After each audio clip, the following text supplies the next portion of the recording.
আপনার ইমো নাম্বারটা কারো কাছে থাকলেও আপনাকে কল করতে পারবে না। ইমোতে এমন একটা সেটিংস করে রাখতে পারবেন, আপনি ইমোতে যখন ভিডিও কলে কথা বলবেন স্ক্রিনশট নিতে পারবে না, ভিডিও করতে পারবে না, স্ক্রিন কালো হয়ে যাবে। এই সেটিংসটাও করে রাখতে পারবেন। আপনার ইমোটা অন্য কেউ চালায় কিনা যাচাই করতে পারবেন খুব সহজে। যদি অন্য কেউ চালিয়ে থাকে কি করবেন তাও জানতে পারবেন। এক কথায় হচ্ছে ভাই, ইমোর ভিডিওটা দেখেন, যারা ইমো ব্যবহার করেন আপনি ইমোর পারদর্শী হয়ে যাবেন। তো ভিডিওটা কন্টিনিউ করতে থাকেন। আমি স্ক্রিনে চলে আসলাম, ইমোতে চলে আসবো। ধরুন আপনার ইমো নাম্বারটা কারো কাছে আছে, উনি যে আপনাকে কল না করতে পারে, এই সেটিংসটা আপনি কিভাবে অন করবেন? এই সেটিংসটা করার জন্য ইমোতে চলে আসবেন, প্লাস আইকনে ট্যাপ দিতে হবে, মোরে চলে আসবেন, এইখানে দেখুন সিকিউরিটি অ্যান্ড প্রাইভেসি, এই অপশনটাতে ট্যাপ দিবেন। একটু নিচে আসতে হবে, এখানে দেখুন কল লেখা আছে, কলে চলে আসবেন। এইখানে মাই কন্ট্যাক্ট, এভরিওয়ান এবং নোবডি।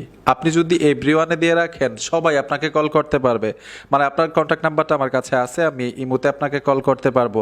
আপনি যদি মাই কন্ট্যাক্টে দিয়ে রাখেন তাহলে আপনি যাকে অ্যাড করবেন, ধরুন আপনার ইমো নাম্বারটা আমার কাছে আছে, আমি আপনাকে কল দিব, কল যাবে না, ওইখানে নোটিফিকেশনে শো করবে। আপনি যদি আমাকে অ্যাড করেন তখন আমি আপনাকে কল করতে পারবো।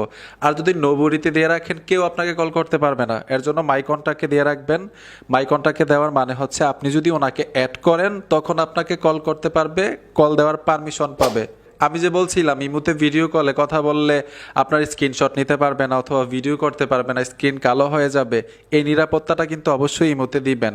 আমি ব্যাক চলে আসলাম, এইখানেই প্রাইভেসি অ্যান্ড সিকিউরিটিতে যখন টাচ করে দিবেন এইখানে দেখুন চ্যাট অ্যান্ড কল প্রাইভেসি উপরে লেখা থাকবে, এই অপশনটাতে ট্যাপ দিয়ে দিবেন। ট্যাপ দেওয়ার সাথে সাথে এইখানে দেখুন মানে স্ক্রিনশট ফর কলস ব্ল্যাক মানে ব্ল্যাক আসবে, এইখানে টাচ করে দিবেন। এই অপশনটা যদি অফ করা থাকে জাস্ট অন করে দিবেন। যখন আপনি ইমোতে কথা বলবেন ভিডিও কলে কারোর সাথে, সেই স্ক্রিনশট নিতে পারবেন আপনার, অথবা ভিডিও করতে পারবে না, স্ক্রিন কালো হয়ে যাবে।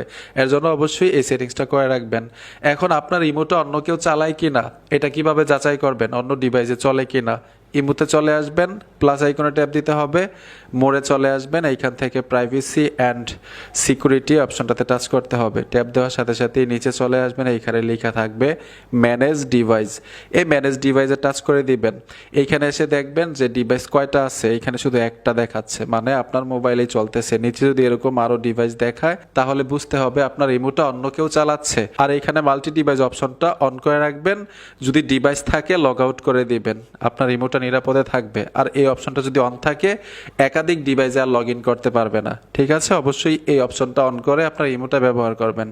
তারপরেও আরও স্ট্রং করার জন্য আপনার ইমোটাকে এখানে দেখুন লগ ইন প্রোটেকশন লেখা আছে, এই অপশনটাতে ট্যাপ দিবেন। টু স্টেপ ভেরিফিকেশন লেখা আছে, এই অপশনটা এখান থেকে অন করে দিবেন। যদি এই সেটিংসগুলো আপনি অন করে রাখেন তাহলে আপনার ইমোটা নিরাপদে থাকবে, আপনাকে ছাড়া আপনার ইমো অন্য কেউ ব্যবহার করতে পারবে না। তারপরেও এখানে দেখুন আপনারা যদি সিকিউরিটি অ্যান্ড প্রাইভেসিতে আসেন অনেকগুলো সেটিংস আপনারা পাবেন, ফ্যামিলি গার্ড, এরপরে দেখুন পাস কি লগ, তারপর হচ্ছে প্রোটেকশন, ম্যানেজ ডিভাইস, কল, এইখান থেকে সব কিছু আপনি মনের মতো ম্যানুয়ালিভাবে সেটিংস করে নিতে পারবেন আপনার ইমো অ্যাকাউন্টটাকে নিরাপত্তায় রাখার জন্য।